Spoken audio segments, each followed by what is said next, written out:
আপনারা দেখছেন জেলার সারাদিন, আপনাদের সঙ্গে রয়েছে আমি অঙ্কুর। এই মুহূর্তে মানস ভূঁইয়া তৃণমূল কংগ্রেসের আজকের দলীয় সাংগঠনিক বৈঠক নিয়ে সাংবাদিকদের মুখোমুখি, সরাসরি চলে যাব সেখানে।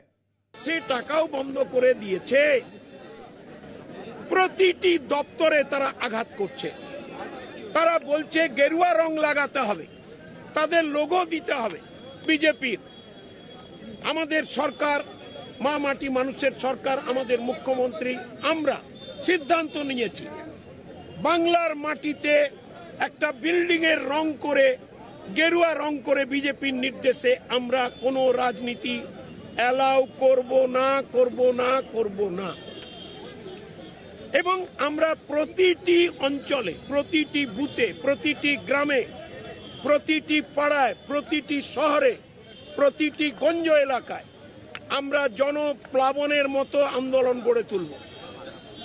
আমরা পঞ্চায়েতে আপনারা দেখেছেন মানুষের আশীর্বাদ নিয়ে মমতা বন্দ্যোপাধ্যায়, অভিষেক বন্দ্যোপাধ্যায় কিভাবে আমাদের দল প্রতিষ্ঠিত হয়েছে মানুষের আশীর্বাদে। এবং সেই বিষয়ে আজকে আমরা আন্দোলনকে আমাদের বক্তব্যের মাধ্যমে প্রতিটি নেতা নেত্রীকে তিনি নির্দেশ দিয়েছেন একেবারে বুথে, পাড়ায়, গ্রামে, শহরে, গঞ্জে সভা করতে হবে এবং ঐক্যবদ্ধভাবে সবাইকে একসঙ্গে হাতে হাত ধরে আমাদের আন্দোলনের প্রক্রিয়াকে এগিয়ে নিয়ে যেতে হবে। এবং প্রতিটি ক্ষেত্রে আমরা সেই ব্যাপারে কর্মসূচি গ্রহণ করব, এই বিষয়ে তিনি পরিষ্কার বলে দিয়েছেন। ব্যক্তিগত মতামত বিভিন্ন থাকতেই পারে গণতন্ত্রে, তা দলে পর্যালোচনা করতে হবে, বাইরে বলা যাবে না। এবং আগামী 24 সালে এই যে লোকসভা নির্বাচন আসছে, বাংলাকে, বাংলার মানুষকে আমরা রক্ষা করব মমতা বন্দ্যোপাধ্যায়ের নেতৃত্বে, অভিষেক বন্দ্যোপাধ্যায়ের সেনাপতিত্বে। দলের প্রতিটি কর্মী আমরা হাতে হাত, কাঁধে কাঁধ মিলিয়ে আমরা লড়াই করব। পশ্চিম মেদিনীপুর জেলা নিয়ে তার প্রথম বৈঠক আমাদের রাজনৈতিক দিশা দিয়েছে, নির্দেশ দিয়েছে এবং ঐক্যবদ্ধ সুচারুভাবে আন্দোলন তৈরি করে আমরা আমাদের মেদিনীপুর পার্লামেন্ট, ঘাটাল পার্লামেন্ট এবং আমাদের সঙ্গে যুক্ত আছে আরামবাগ লোকসভার কিছু অংশ, ঝাড়গ্রামের লোকসভার কিছু অংশ, আমরা এগুলো যুক্ত করে একসঙ্গে কাজ করব। আদিবাসী, তফসিল, সংখ্যালঘু, মহিলা, এদের নিয়ে আমরা আরো সংঘবদ্ধভাবে কাজ করব। আদিবাসী, জনজাতি, তফসিল জাতি, সংখ্যালঘু, মহিলাদের যুক্ত করে আমরা এগিয়ে চলব। আমাদের কোনো ঝগড়া নেই, আমরা একসঙ্গে আছি, একসঙ্গে কাজ করছি।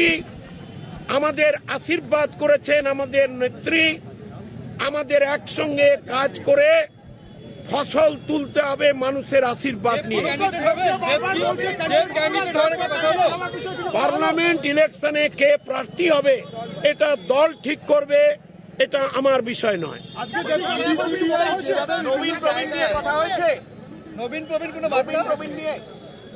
বাংলায়, ভারতে, পৃথিবীতে নবীন প্রবীণ প্রজন্ম তো রয়েছে। আপনি সবকিছু কি অস্বীকার করতে পারবেন?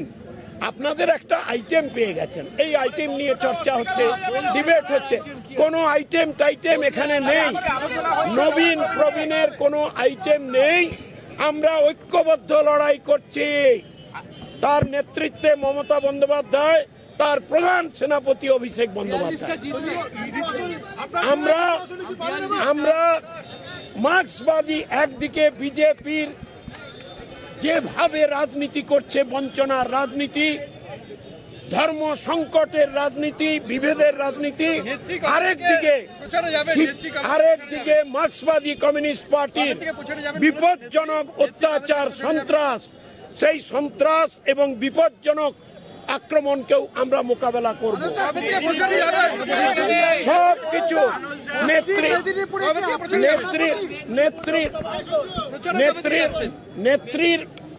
নেত্রীর প্রচার দল তার সঙ্গে কথা বলে ঠিক করে দেবে, আমরা কর্মী হিসাবে আয়োজন করব। অভিষেক বন্দ্যোপাধ্যায় আমাদের প্রধান সেনাপতি, দল তিনি বলেছেন নেত্রী এবং দল তাকে যে কাজ দেবেন তিনি করবেন।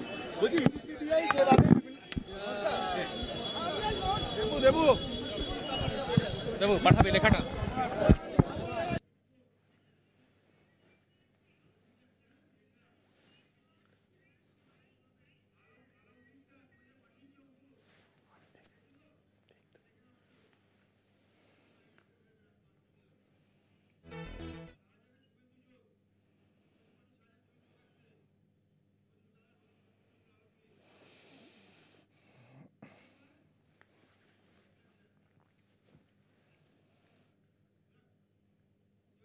শুক্রবার সন্দেশখালীর ঘটনার 5 দিন কেটে যাওয়ার পরেও শেখ শাহজাহান এখনো পর্যন্ত অধরা, এবং সেই পরিস্থিতিতেই তাৎপর্যপূর্ণ বক্তব্য রাখলেন শেখ শাহজাহানের ভাই আলমগীর।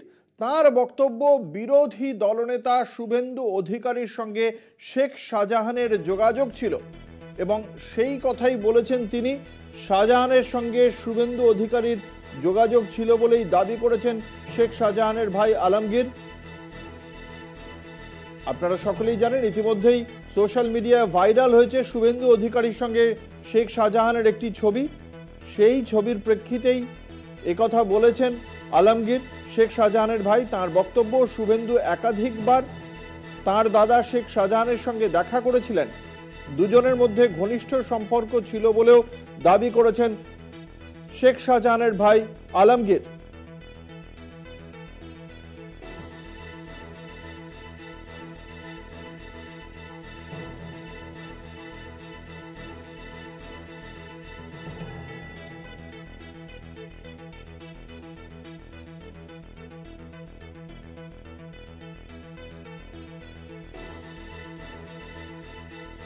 আমাদের সঙ্গে রয়েছেন আমাদের প্রতিনিধি সঞ্জিত চক্রবর্তী। সঞ্জিত, কি বলছেন শেখ শাহজাহানের ভাই আলমগীর?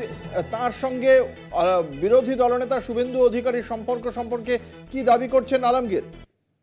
সেটি একাধিক দাবি করছে। একাধিকবার শুভেন্দু অধিকারী 2020 সালে সন্দেশখালীতে এসেছিল, যেমন ইয়াস আমফানের পরে সে ভাই করোনা পিরিয়ডের সময় একাধিকবার, বিশেষ করে ধামাখালীতে এসেছিল। ধামাখালী থেকে প্রথমে সরবেরিয়া হেলিকপ্টারে নামে, তারপর ধামাখালীতে লঞ্চ করে বিভিন্ন জায়গায় যায়, তারপরে কয়েকবার এসে সেই শেখ শাহজাহানের সঙ্গে এক জায়গায় বসে দলীয়, যখন তো শুভেন্দু অধিকারী তৃণমূলে ছিল সেই সময় দলীয় নেতা হিসেবে তিনি এসেছিলেন, এসে একাধিকবার তার সঙ্গে বসে বৈঠক করেছিলেন, একসঙ্গে বসে হোটেলে বসে খাওয়া দাওয়া থেকে শুরু করে একাধিকবার শুভেন্দু অধিকারী তার বাড়িতেও এসেছিল, এমনটাই দাবি করেছেন শেখ শাহজাহান। অর্থাৎ অধরা যে শেখ শাহজাহান তার ভাই শেখ আলমগীর যে যুব নেতা, তিনি দাবি করেছেন। পাশাপাশি তিনি এটাও বলেছেন যে আজকে যদি আমার দাদা যদি বিরোধী দল করতো, অর্থাৎ বিজেপি করতো, তাহলে হয়তো আমাদের বাড়িতে ইডি আসতো, ইডি বা তদন্তকারী কেন্দ্রীয় তদন্তকারী সংস্থা আসতো না।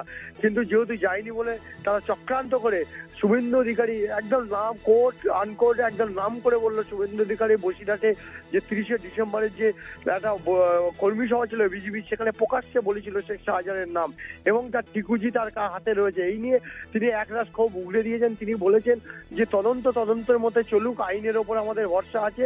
বিরোধীরা যেমন বারবার বলছে শেখ শাহজাহান রয়েছে কোনো প্রধানের বাড়িতে, এলাকাতে ঘুরে বেড়াচ্ছে মেসেজ, যদি বিরোধীদের কথা ঠিক হয় তাহলে শেখ শাহজাহান বা এলাকাতেই আছে, এই কথাটাও তিনি কোড আন করছে শেখ আলমগীর বলেছে। যখন নিখোঁজের কথা বারবার বলা হচ্ছে যে অধরা রয়েছে 5 দিন তার খোঁজ পাওয়া যাচ্ছে না, তখন শেখ আলমগীর বলছে বিরোধীরা তো বলছে যে প্রধানের বাড়িতে রয়েছে, কোন কোথায় কার কোন বিজেপি নেতাতে মেসেজ পাঠাচ্ছে, সেই মেসেজ পাঠানোর তাহলে পরিপ্রেক্ষিতে তাহলে আমরাও দাবি করছি শেখ শাহজাহান এলাকাতেই আছে, স্থানীয়ভাবে আছে। কোড আন করে এই কথাটাও কিন্তু আজকে বলেছে। বিশেষ করে একটা ক্ষোভ উগড়ে দিয়েছে বিরোধী দলনেতা শুভেন্দু অধিকারীর বিরুদ্ধে, যে বারবার যখন সন্দেশখালীতে আসতো একাধিক দলীয় কাজ, একাধিকভাবে গুরুত্বপূর্ণ বৈঠক করতেন, এবং সেই সময় একাধিকবার তাদের বাড়িতে আসতো এবং একসঙ্গে তাদের কথাবার্তা, খাওয়া দাওয়া থেকে শুরু করে সব রকম চলতো। সেই নিয়ে কিন্তু বিরোধী দল অত্যন্ত তাৎপর্যপূর্ণ দাবি শেখ শাহজাহানের ভাই আলমগীরের। ধন্যবাদ সঞ্জিত। আমাদের সঙ্গে ছিলেন আমাদের প্রতিনিধি সঞ্জিত চক্রবর্তী।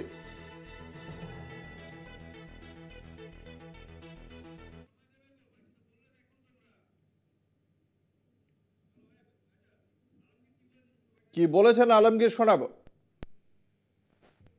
আহ, একই ছবি আমিও দেখেছি, যেটা আপনি প্রশ্ন করলেন। হতে পারে এমনটা যে একটা সময় তো বিরোধী দলনেতা তিনিও এই দলেই ছিলেন। তিনি সন্দেশখালীতে একাধিকবার আসতেন, ভাইয়ের সঙ্গে সুসম্পর্ক ছিল। হ্যাঁ, একই সঙ্গে তারা রাজনৈতিক মানে সহপাঠী হিসেবে কাজ করেছেন।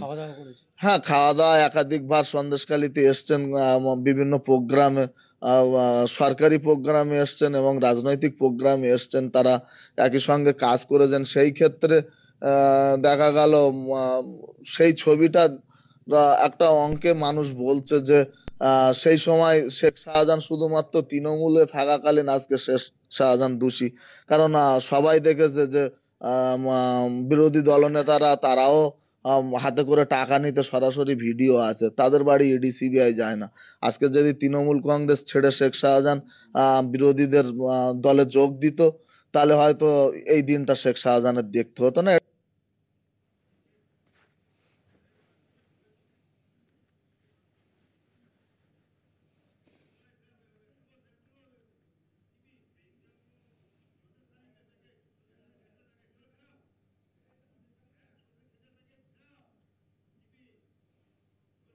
সন্দেশখালী কাণ্ডে আরও তৎপর কেন্দ্র এবং সেই বিষয়ে জানি রাখি, সন্দেশখালী কাণ্ডে আরও তৎপর কেন্দ্র, কেন আক্রান্ত হলো ইডি, উত্তর চেয়ে রাজ্যের কাছে রিপোর্ট তলব করা হয়েছে কেন্দ্রীয় স্বরাষ্ট্র মন্ত্রকের পক্ষ থেকে। বিষয়টিতে গুরুত্ব দিতে নারাজ রাজ্যের শাসক দল, রাজ্য পুলিশকে কাঠগড়ায় তুলে হাইকোর্টের দ্বারস্থ ইডি।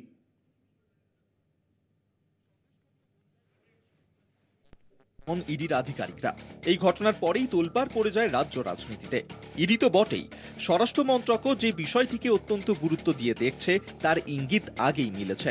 এবার রাজ্যের কাছে সরাসরি রিপোর্ট চেয়ে পাঠালো কেন্দ্রীয় স্বরাষ্ট্র মন্ত্রক। কি হয়েছিল সেদিন, কেন আক্রান্ত হলেন ইডির আধিকারিকরা, রিপোর্ট তলব কেন্দ্রীয় স্বরাষ্ট্র মন্ত্রকের। গত শুক্রবারের ঘটনা, রেশন দুর্নীতি মামলায় তৃণমূল নেতা শেখ শাহজাহানের বাড়িতে তল্লাশিতে যায় ইডি। তল্লাশি অভিযান ঘিরে রণক্ষেত্র হয়ে ওঠে সন্দেশখালীর সরবেরিয়া।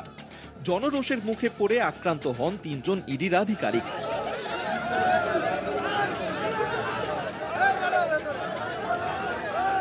ঘটনার পরপরই এনআইএ তদন্ত চেয়ে স্বরাষ্ট্র মন্ত্রককে চিঠি লেখেন বিজেপির রাজ্য সভাপতি সুকান্ত মজুমদার। ইডি নিগ্রহের ঘটনায় 3টি মামলা দায়ের হয়। একটি পরিবারের তরফে, একটি সুমোটো মামলা করে পুলিশ, অন্য একটি ইডির তরফে। কেন্দ্রীয় তদন্তকারী সংস্থা বিবৃতি দিয়ে জানায়, রাজ্য পুলিশের এফআইআরে লঘু ধারা দেওয়া হয়েছে, খুনের ধারা দেওয়া হয়নি। সন্দেশখালী এবং বনগাঁর ঘটনা নিয়ে সল্টলেকের সিজিও কমপ্লেক্সে হাই প্রোফাইল বৈঠক হয় মঙ্গলবার। তারপরেই স্বরাষ্ট্র মন্ত্রকের রিপোর্ট তলব। ওরম রিপোর্ট তো রোজই চায়, রোজই দেওয়া হয়। এটা নিয়ে খুব বেশি মাথা ব্যথা কারণ নেই, কারণ এরকম রিপোর্ট বহু আছে, আর আমরাও দিয়ে দিই রিপোর্ট। আমরা তো কোনো অন্যায় করি না, সরকার কোনো অন্যায় করে না, অন্যায় সহ্য করে না। ইডির ওপরে এই হামলার ঘটনায় এখনো পর্যন্ত ডিজিপি বলার পরেও শেখ শাহজাহান এখনো পর্যন্ত অধরা, এবং এই ঘটনায় যারা যারা মারধর করেছে ইডির আধিকারিকদের বা সংবাদ মাধ্যমের উপরে, তারাও এখনো পর্যন্ত অধরা। এটা নিয়ে আমি বলতে পারবো না, তার কারণ হচ্ছে এই ব্যাপারটা আমার কোনো আইডিয়া নেই। সন্দেশখালীতে আক্রান্ত হওয়ার ঘটনায় বুধবার হাইকোর্টের দ্বারস্থ ইডি। অভিযোগ, খুনের ধারা দেওয়া তো দূর, উল্টে ইডি অফিসারদের বিরুদ্ধেই এফআইআর দায়ের পুলিশের, কিন্তু এফআইআর এর কোনো কপি পাওয়া যায়নি। ফের আক্রান্ত হওয়ার আশঙ্কায় মামলা ইডির। বৃহস্পতিবার বিচারপতি জয় সেনগুপ্তর এজলাসে শুনানি। এরকম পরিস্থিতিতে বুধবার সকালে ইডি দফতরে পৌঁছন বসিরহাট জেলা পুলিশের ডিএসপি সানন্দা গোস্বামী। ইডির অভিযোগের বয়ান রেকর্ড করতেই বসিরহাটের ডিএসপি ইডি দফতরে যান বলে খবর, যদিও বয়ান না দিয়েই সানন্দা গোস্বামীকে ফিরিয়ে দেয় ইডি। আমরা কমপ্লেনেন্টের বয়ান নিতে এসেছিলাম, কিন্তু উনি বয়ান দিতে পারেননি। আমরা 3বার নোটিস করেছি, কিন্তু এবং this is second time we are visiting, but complainant somehow is not available. মানে দিতে পারেননি মানে কি উনি অফিসে নেই, अवेलेबल না? না, উনি আছেন, উনি আদারওয়াইজ অকুপাইড আছেন। বুধবার দুপুরে ইডি দফতরে পৌঁছন বনগাঁর ডিএসপি দীপেন্দ্র তামাং। রেশন দুর্নীতি মামলায় ধৃত শঙ্কর আঢ্যর গ্রেফতারির সময়ও ইডি আক্রান্ত হয় বলে অভিযোগ। এই ঘটনার তদন্তেই সিজিওতে যান দীপেন্দ্র তামাং। গত শুক্রবারই রেশন দুর্নীতি মামলায় গ্রেফতার হন শঙ্কর। এবার ইডির স্ক্যানারে শঙ্করের পরিবারের নামে প্রায় 95টি ফরেন এক্সচেঞ্জ কোম্পানি, সংস্থাগুলির মাধ্যমে কোটি কোটি টাকা বিদেশে পাচার। সংস্থাগুলিতে কি কি কাজ হতো, কবে খোলা হয়েছিল এই কোম্পানি, কিভাবেই বা টাকা পাচার হতো, একাধিক বিষয়ে শঙ্করের পরিবারকে জিজ্ঞাসাবাদ করা হবে বলেই ইডি সূত্রে খবর। কলকাতা টিভি। নিয়ে নেব একটা ছোট্ট বিরতি, সঙ্গে থাকুন।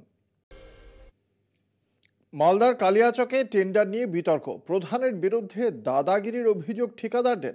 মালদার কৃষ্ণপুর পঞ্চায়েত প্রধানের বিরুদ্ধে অভিযোগ, বিডিওর কাছে লিখিত অভিযোগ দায়ের, তদন্তের আশ্বাস বিডিওর। প্রধানের বিরুদ্ধে দাদাগিরির অভিযোগ আনলেন ঠিকাদারেরা। মালদার কালিয়াচক ৩ নম্বর ব্লক এলাকার কৃষ্ণপুর গ্রাম পঞ্চায়েতের প্রধানের বিরুদ্ধে অভিযোগের শোরগোল। ঠিকাদারদের অভিযোগ, মঙ্গলবার অনলাইনে একটি টেন্ডারের নোটিশ দেওয়া হয়। টেন্ডারের নোটিশে বলা হয় বুধবার দুপুর 12টা থেকে বিকেল 3টে পর্যন্ত ডিসিআর মারফত নির্দিষ্ট ফি জমা করে টেন্ডার পাওয়ার আবেদন করা যাবে। কিন্তু ঠিকাদাররা সময় মতো এলেও সময়ে ডিসিআর কেটে দেওয়া হয়নি বলে অভিযোগ। বিডিওর কাছে লিখিত অভিযোগ জানিয়েছেন ঠিকাদাররা। তো টেন্ডার করার পরে আমরা মত ফারাকা চাইলাম, উনি মত ফারাকা দিলেন না। কেন দিলেন না সেটা ওনার ব্যাপার। উনি কি ভাবছেন, কি করবেন পরবর্তীতে সেটা ওনার ব্যাপার। আমরা চাইছি টেন্ডারটা যেহেতু আমাদের টাইম অনুযায়ী যেহেতু আমাদের পেপার দেয়নি, অতএব টেন্ডারটা স্টপ, ক্যান্সেল, অটোমেটিক্যালি ক্যান্সেল। আমরা চাইছি টেন্ডারটা ক্যান্সেল করে পুনরায় নতুন করে ফ্রেশ টেন্ডার করে মানুষ যাতে জানতে পারে যে টেন্ডারটা অমুক তারিখে আছে। প্রধানকে আমরা বলতেই থাকি মত ফারাক্কা দেন, বছর দিচ্ছি এই করতে করতে 3টা বেজে গেল, এখন পর্যন্ত কোনো মত ফারাক্কা দেয়নি। মত ফারাক্কা দিচ্ছে না, কৃষ্ণপুর গ্রাম পঞ্চায়েতের প্রধান আব্দুল আহাদের সাফাই, বেশ কয়েকজন ঠিকাদার নির্ধারিত সময় না আসায় টেন্ডারের জন্য আবেদন করতে পারেননি। তাদের অভিযোগ ভিত্তিহীন। সেক্ষেত্রে যারা আমার টাইমের মধ্যে এসছে তাদেরকে অবশ্যই আমি দিয়েছি, আর যারা টাইমের পরে এসছে তারা কিন্তু আমি টাইম বহির্ভূত হওয়ার জন্য দিতে পারিনি। এবার সেক্ষেত্রে ওরা বাইরে এসে এটা ঝামেলা সৃষ্টি করার চেষ্টা করেছে, আমি যথাযথভাবে বুঝিয়ে আমি ওদেরকে পাঠিয়েছি। ঠিকাদারদের লিখিত অভিযোগের ভিত্তিতে তদন্তের আশ্বাস দেন কালিয়াচক 3 নম্বর ব্লকের বিডিও সুকান্ত শিকদার। আজকে কিছুক্ষণ আগেই ওই যারা টেন্ডার ড্রপ করতে গিয়েছিল তারা একটা অ্যাপ্লিকেশন আমার কাছে করেছে যে ওরা জমা দিতে পারেনি। তো সেইটা আমাদের যারা টেন্ডারটা দেখেন তাদের সাথে আলোচনা করে একটা কাল পরশুর মধ্যে এনকোয়ারি টিম পাঠাবো এবং তাদের রিপোর্টের ভিত্তিতে পরবর্তী পদক্ষেপ নেব। টেন্ডার বিতর্কে প্রশাসনিক পদক্ষেপের দিকে তাকিয়ে ঠিকাদাররা। মালদা থেকে গৌতম অধিকারীর রিপোর্ট, কলকাতা টিভি। নিয়ে নেব একটা ছোট্ট বিরতি, সঙ্গে থাকুন।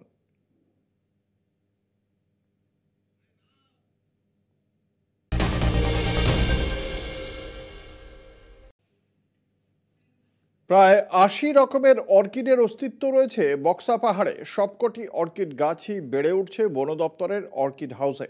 রাজা ভাত খাওয়ায় ঘুরতে এলে পর্যটকদের একবার দেখে যেতে হবে মুস্কান, সুনহেরি ও তাদের সঙ্গীদের।